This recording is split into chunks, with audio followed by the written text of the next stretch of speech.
Ang face-to-face harapan ay pambansang dulugan ng mga may alitan. Hangad namin na bigyang solusyon ang mga di pagkakaunawaan para sa mas mapayapang komunidad. Face-to-face, sinong sisimawat?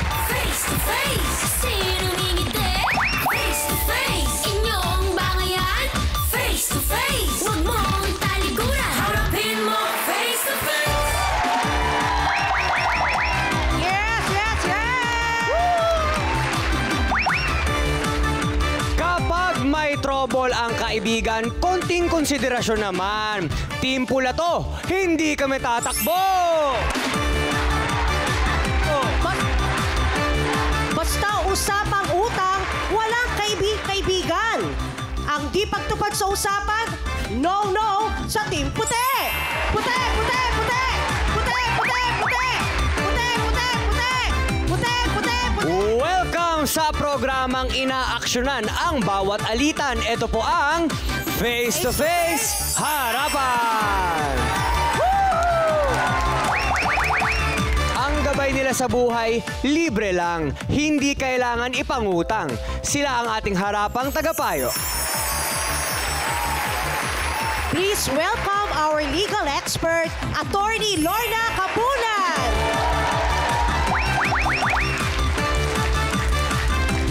Ang ating spiritual advisor, Brother June Banag. At syempre, ang gabay natin pagdating sa mental health, walang iba kundi si Dr. Camille Garcia.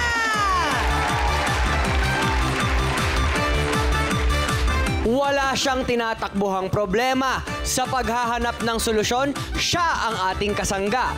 Ang nag-iisang ate ng masa, Corina Sanchez Rojas! Ate Cori! Ate Cori! Ate Cori!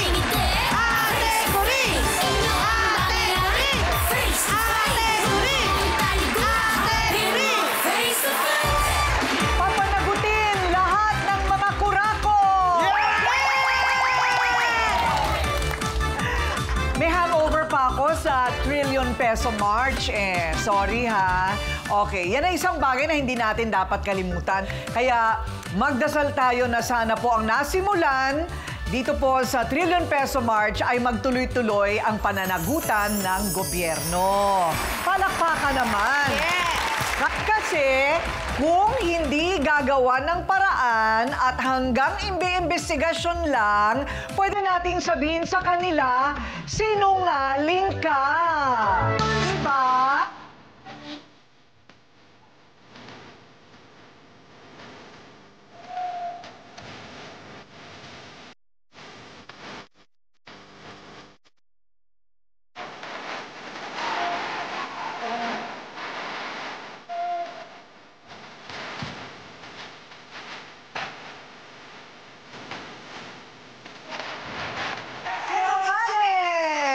Ate Coring, nakita ko na ang saw-sawero natin na mukhang galit din sa sinungaling. Congratulations!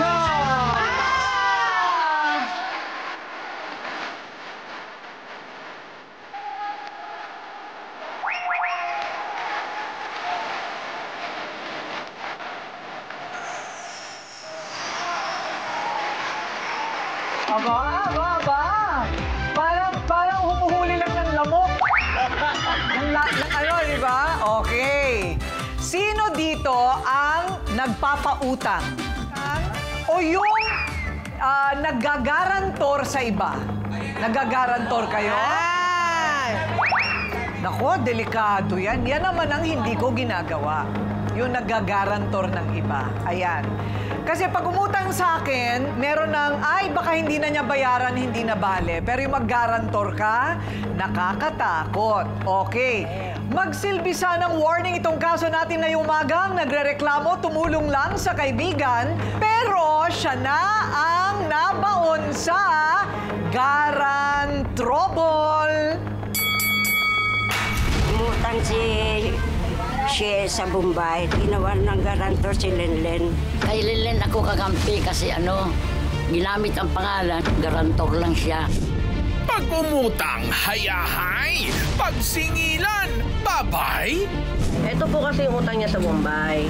Kakuha lang niya nung August 7, na 2 hulog pa lang. Nagagalit yung naniningil sa kanya, hindi makabayad. Paano pa kaya makakaiwas sa trouble ang nagmagandang loob na garantor? At eto na, Lenlen at Che, harapan na! Puti! Puti! Puti! Puti! Lenlen! Lenlen! Lenlen! Lenlen, ano yung papel mo? Ikaw ba'y nagpautang? Ikaw ba'y naggarantor? Ako po Ikaw ba'y yung nangutang? Garantor Opo. ka. Sige, kwento mo, anong nangyari? Kasi po, lumapit siya sa akin na, Len, baka may alam kang pwedeng mahiraman. Kahit 5-6. Ngayon, pumayag naman ako. Saka gusto ko makatulong sa kanya para sa panghanap buhay niya. May puhunan po siya at may pangkain sila ng pamilya niya. Ginaranturan ko po. Doon sa una, doon sa may kakilala ko po na taga-palengke. Ngayon, pinautangan siya ng 10,000. Ang hulog po noon is 300 a day. Kasi po, 40 days lang po siya, pero 10K, may tubo na 2,000 kaya 12. Mabigat din yung 300 a day. 40 days po kasi. Oo, may trabaho ka ba? Buy and sell po. Ha? Buy and sell po. Buy and sell. O, tapos? Ngayon po, nung sinabihan ko naman siya na doon kasi mahigpit po talaga yung hindi ka maghuhulog, kailangan talaga araw-araw hulog po. Kumpanya talaga o tao Hindi lang po, din? tao lang din po na Okay. nagpapautang. Paano yun, Attorney Lorna, kung tao lang? Bawal pa rin. Bawal pa rin sa, meron tayong usury law, no? May ceiling ang interest. Okay, kahit na ikaw ay tao lang, na hindi wala kang kumpanya, hindi ka nakarehistro sa SEC, pag nalaman ng mga otoridad na may tao na nagpapautang ng higit sa how much? Sa 5%. Ang problema dyan, miski na tao lang, no? Hindi ka makakasingil, even if, kunyari, 5-6 yan, 10%, 60%. Pag dinala mo sa korte, gagawin legal ang interest. Bakit? Because immoral yan eh. Illegal, immoral, contrary to public policy. Kunyari, ikaw yung nagpautang, ikaw yung guarantor, ikaw yung nagpautang, tapos alam mo na mataas ang interest rates, hindi ka binayaran, pupunta ka sa korte, ililimit ng court yung interest to legal interest. Ayun, Yun. correct. So, bawal talaga. Bawal talaga. Kumbaga. Kasi hindi ka makaka-recover from the court. Meron ba yung kasulatan? Wala naman po. Walang kasulatan. Pag walang kasulatan, testigo. Miski na walang kasulatan, ang kontrata can be oral. Binding between two parties. Pero hindi mababind yung third party. Ayan, Sila lang, oo. dalawa. So, kailangan talaga, una, mapatunayan na gano'n yung interest at saka, bawal yun. Okay, ang taas nun, 20%. Okay, so ano nangyari? Hindi siya makabayad? Opo, nung una, nakakahulog naman po siya ng mga ilang days pa lang po sa utang niya po na 12K is 1,000 pa lang po yung nababayaran niya. Ngayon po, hindi na po siya nakapaghulog. Ngayon po, tumagal na ng 1 year. Ako pa rin hanggang ngayon, ako pa rin po yung sinisingil nung pinagkakautangan niya. Tapos noon po, nung lumapit ulit po siya sa akin, inutang ko naman siya sa Bombay. Kasi nga, may Bombay din po ako. Nagmakaawa siya sa akin na sabi niya, para daw makabayad siya ng ibang utang niya. Ngayon, tinulungan ko naman ulit siya sa Bombay, yun po talaga. Ikaw na naman ang garantor. Opo. Kasi nga, lagi nga ako napapagalitan ng ibang tao, kahit yung asawa ko inaaway ko, kasi lagi na lang daw ako naggagarantor na akong nagbabayad. Kasi bakit nga naman nagkakamalabisan? Tinutulungan na nga, nakadalawang beses pa. Nga, yung kapal mo ka eh. Baka anong naging epekto sa'yo? Yun nga po, ako yung sa tuwing yung Bombay kasi tuwing araw-araw, ako po yung laging inaaway, ako yung laging inaano na, ipapabarangay kita kasi ikaw ang garantor. Sabi ko, bakit ako kahit ako garantor? Sinasamahan ko naman po sa bahay nila para magharap kami sa barangay. Ayaw naman umarap din ng Bombay kasi nga laging tulog. Laging tulog yung Bombay? Ito po, pagka ginigising namin. Opo. Ang sarap ng buhay mo, ha? Okay, so, Carol and Ryle, magbabalik tayo para alamin natin kung ano naman ang sagot ni She. Narinig mo yung sitwasyon ni Lenlen, right? So, ihanda mo na ang iyong depensa sa pagbabalik ng Face to Face Harapan. Face to face, sinong sisimawan? Okay, tapatan na naintindihan mo ba yung bigat kay Lenlen ang hindi mo pagbayad ng utang? Opo, Ate Coring. Okay. O, bakit daw hindi ka makatayo sa pagkakatulog mo para humarap-harap kayo sa barangay? Hindi po. Nag-umpisa po kasi yung utang ko, Ate Coring, nung nabili ko po yung e-bike. E-bike? E-bike po. Para meron kang... Magamit po sa buy and sell ko po. Okay. O, tapos? Yung e-bike po na yun, Ate Coring, siya po yung nag-ano ng ano. Kaya nabili ko yung e-bike Hindi, na ano yun. yung ano? Ano ng ano? Bali siya yung nag-search doon sa Facebook po. Online po namin nabili yung e-bike po. Kaya nga, siya nag-search. Apo. Sino nagbayad? Ako po. Oh, tapos? Tapos, 3 days pa lang po, kalyado na yung battery po. Oh, Kinokontak po niya, hindi na makontak, nag-block na po. Hindi na namin naisolve. Na-scam sila. Hindi ko naman po kasalanan kung sira. Basta ang sabi lang sa akin Kaya ng nga may-ari po. is good naman po. Ngayon sinama ko naman sila dun sa pinagbilihan doon. Kasama naman siya. Kasi pumunta kami doon Agree sa naman siya. destination ng yung meeting place po namin. Ang gusto agad nung tao, bayad agad. Hindi na namin na magkano? 15,000 po. Oh, pero alam mo ang pangalan. Ay, bakit ganun? Nakalimutan ko kasi matagal na rin yung e-bike nila. 1 year, Kumbaga, almost parang 1 year na rin po, Ate ko. Hindi yun. Bakit ka bumibili sa walang pangalan? Yung tao lang po yung nagbenta. Wala po. Tao lang po. Second hand lang po. Bali sa marketplace. Baka nakaw. Marketplace lang. Hindi naman pwedeng kahit nasa marketplace ka, kailangan may pangalan. Nung nag-ano siya sa akin, nung sinabi ko sa kanya, may nagbebenta ng e-bike. Pang kanila lang daw. Yung kasi bumili raw yata sila ng bago. Kumbaga, ibibenta nila yung luma. Ngayon, piniem ko lang siya sa may comment section. Tapos yung nag-reply naman, sinabi ko naman sa kanya, sila na ang nag-contact. Okay. So, sakop din ba ito, Attorney Lorna, ng cybercrime? Kasi Tama. nagpakita sa Facebook. Tama ba? Facebook? Tapos, pagkabenta, naglaho. Tama, pero ang mga engaged sa cybercrime talagang nawawala. Pag suspicious na, marami nang nagsususpect ng ganyan, pinapatay na nila yung account. Tapos kumukuha ng bagong account. Hindi na yan mahahabol ng hindi, NBI? ang problema dyan, ang ating cybercrime division ng NBI, although magagaling sila, wala silang capacity to go after anonymous. Kasi mga anonymous yan eh. Kung minsan mali pa yung binibigay na contact number, or mali yung pangalan, or hindi naman, bibili na lang ng bagong SIM. Tapos palit ng SIM. So hindi mo talaga mahahabol. Yun ang problema sa batas natin. Difficult to prosecute, difficult to catch. Tsaka ano na lang yan eh, dapat tayo na maging mag-ingat. Parang buyer beware. Buyer beware. Buyer na yan. beware. Mag-ingat Kailangan na talaga lang kayo ay mag-iingat. Hindi mo rin siya pwedeng sisihin kasi ikaw naman yung bumibili. Wala ka rin alam. Basta't hindi nyo kilala, huwag nyong bibilhin. O magkano naman daw ang pagpapagawa? Hindi ko Napaquote nyo na. Kaya pa ako nakalapit sa kanya, Ate Coring. Battery po, 1.5 po yung isa, bali 5 battery po yung e-bike ko. 5 battery ang kailangang palitan. Opo. Okay. O yan na ngayon ang problema. So, kayo ngayon ang nagbabangayan. Opo. Tapos hinahabol ka. Opo. Magkano ang total na utang niya sa pinagkakautangan na ginaranti mo? Nasa 24 po. 24. Yung dalawang tao pong yun. Okay. May trabaho ka? Buy and sell po, used oil po.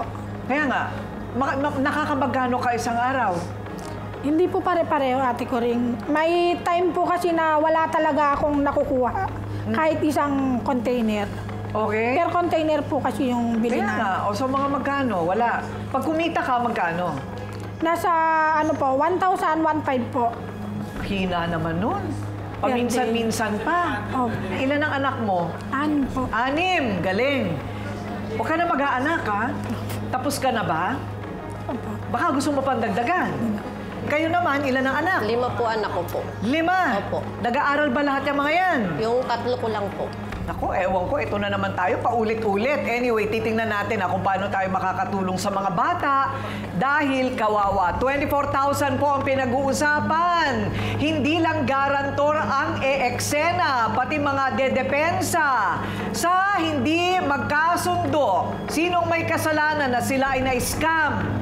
Payback time mula sa kanilang kakampi. Susunod na sa Face to Face Harapan.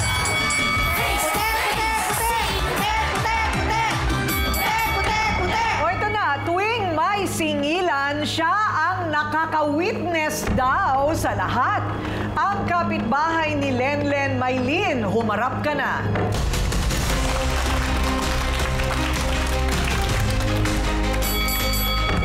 Ate Maylin, so bakit biglang nagbago si Ate She paningin mo? Hindi na nagbabayad? Hindi po, nung time po kasi noon, okay naman po kami lahat eh. Tapos po, nung nag-umpisa po yun sa utang-utang, hindi na po sila nagkikibuan.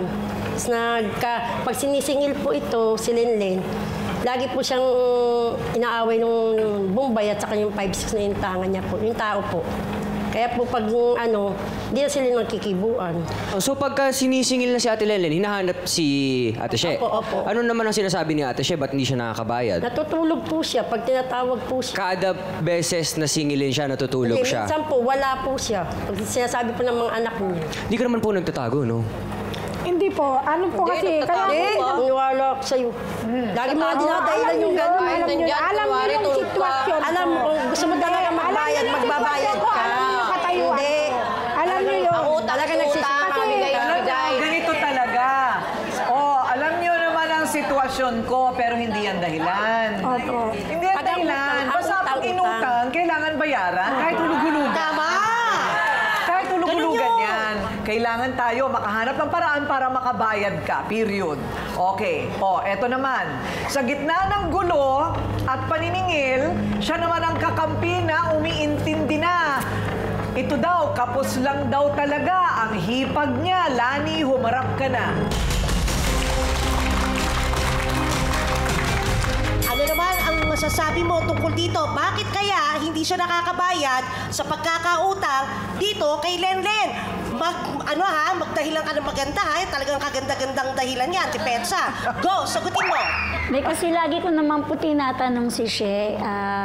Kasi nga nasasabi nga po sa akin ni Lenlen na Ate Lani, si She hindi na naman nakahulog. Pakisabihan mo naman siya na magulog. Ganun. Ngayon, kinakausap ko naman si She. Sabi ni Lenlen, hindi ka daw nakapagulog. Alam mo naman, te, hindi ako nakapagbenta ng mantika or langis kanina. Ito nga, hindi pa nga kami kumakain eh. Kasi Ate Lani, base dito sa sinasabi nitong ni Ate Maylin at ni Lenlen, madalas tutulog yan. Yun nga po, kasi kaya po siya Anong magagawa niya sa isang buong araw kung natutulog na imbis na dumiskarte inaabot yan? po kasi siya ng anong oras sa pagbebenta po ng mantika. Dapat malang, di ba? Kung tulog, hindi gisingin mo. Hoy, maya ka naman. May obligasyon ka ba? Kailangan tapusin to. Tama! Natsyempohan ko po na naniningil nga po yung sa kanya. Pinapagising ko naman po. Kaso yun nga, dala po ng anong oras na rin po kasi siya nakakarating galing ng pagbebenta ng mantika. Nang langis nagtatrabaho po kasi siya ng anong oras. Kumikilos naman pala eh. Pero gusto ko lang idagdag ha. Si Ate Lenlen ang nagrekomenda ng e-bike. Sinabing good item, pinagkatiwalaan niya na kagad. Ang nadamay si Ate She. So kung hindi makapagbayad agad, medyo may damay din naman talaga si Ate Lenlen doon. Kung sa bagay, may tama ka, pero sa isang banda, hindi naman din niya alam na mangyayari ang ganon. In good faith naman ito. Hindi din naman niya alam na bibigay ang baterya noon. Okay. Ano ulit ang sagot mo? Hindi ko narinig. Na mag-aano po siya ng ibang pagkakakitaan. Pero kasi nga po sa side nga po niya talaga. Pagkakakitaan. Tama. Mukhang pahirapan na talaga ang paniningil. Alam mo, Day, pwede kang magtayo ng collection agency. Pwede po. Matatakot talaga silang lahat sa'yo. Kaya, mangolekta tayo ng opinyon mula sa mga sausawero at sausawera sa ating trio tagapayo sa pagbabalik ng Face to Face Harapan. Face to face, sinong sisimang? Puti!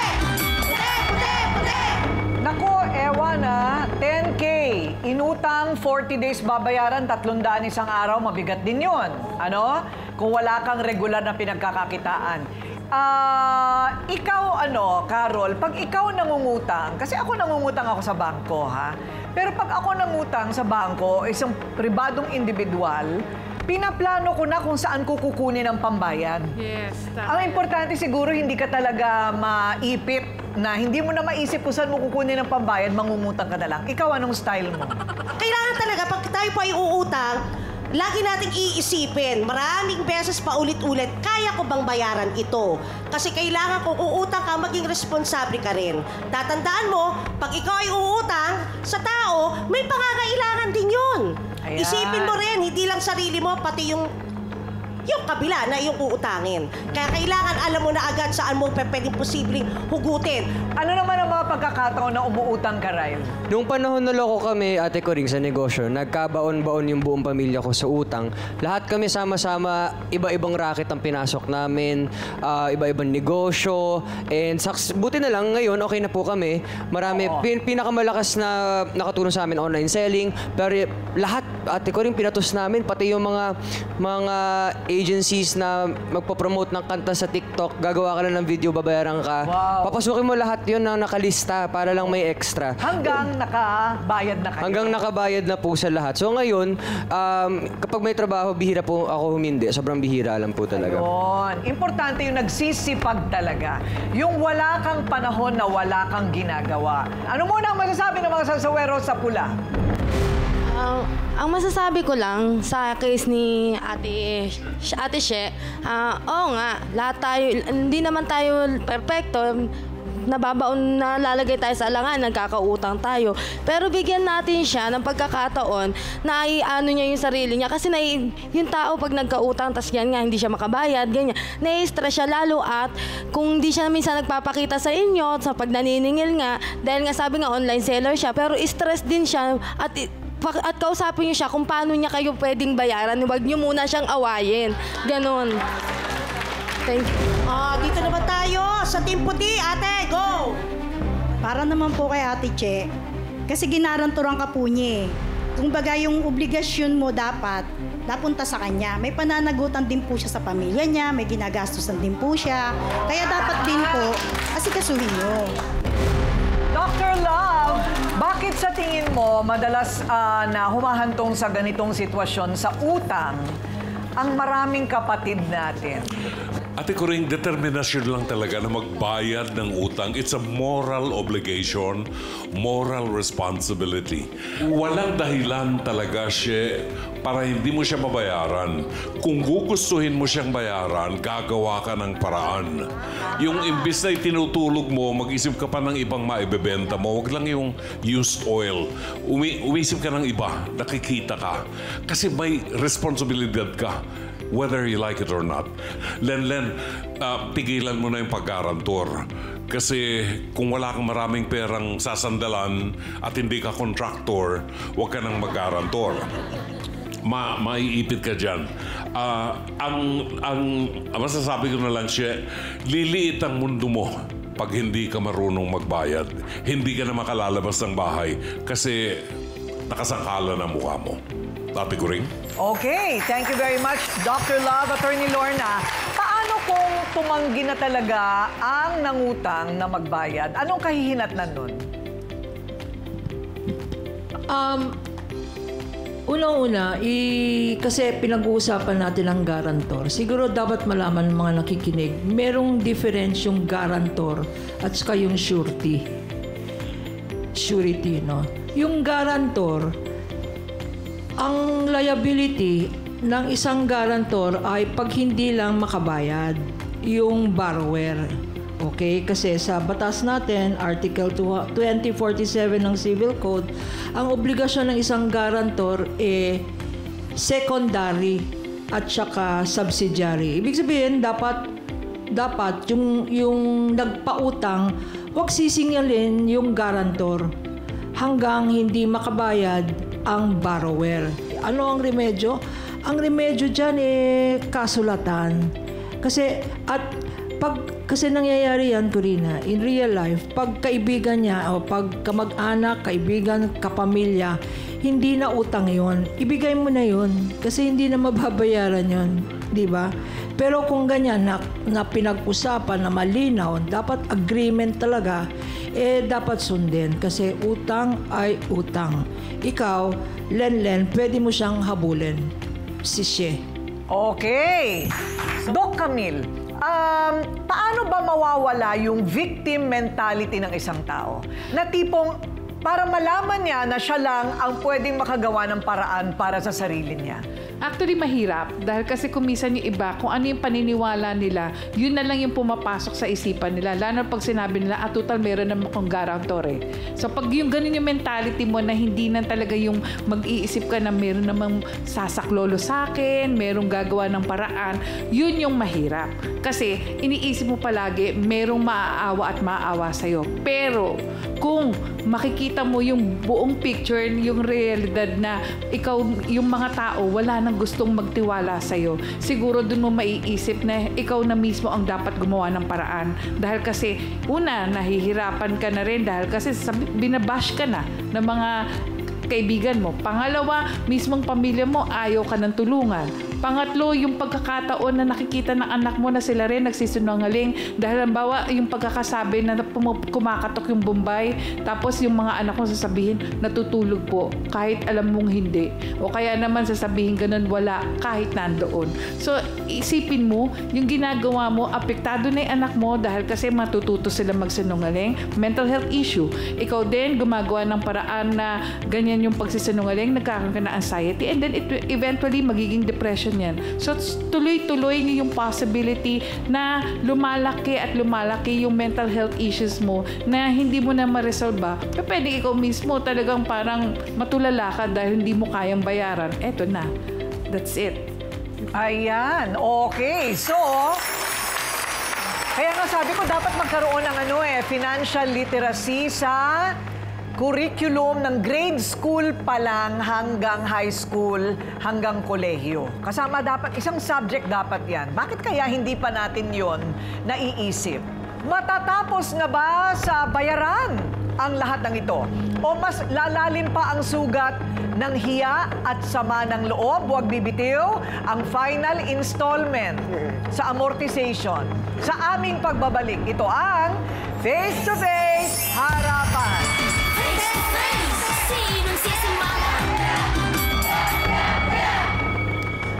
Okay, so She, tutulungan ka namin para makabangon ka.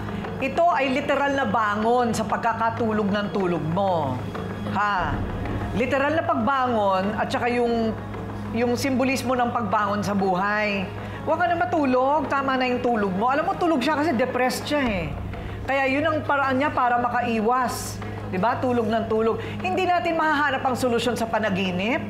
Kailangan lahat ng panaginip natin, gagawa natin paraan para magkatotoo. Okay, so, 20 plus 1,000 ang utang, right?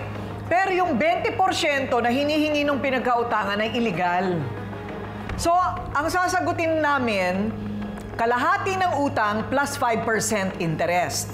Sabihin mo dyan sa mga inuutangan nyo, illegal yung ginagawa nila. Yun na nga lang, hindi na kayo makakautang. Mabuti nga para makaiwas na kayo dyan. So, kalahati ng 10,000, 5,000, kalahati ng isa pang 10,000, 5,000. So, 10,000 babayaran na namin diretso doon sa pinagkakautangan. Okay? Okay. Plus interest. Okay. Ngayon, yung kalahati, kailangan pagtrabahuhan mo. Paano? Bibigyan ka namin puhunan para magtinda ka. Okay? Ngayon, kung nagtitinda ka ng barbecue o kikiam, masusunog yun kung makakatulog ka ulit. Ngayon, tignan natin yung e-bike mo, kung anong kahihinat na ng e-bike na yan. Patingnan natin sa totoong gagawa ng hindi masyadong mahal.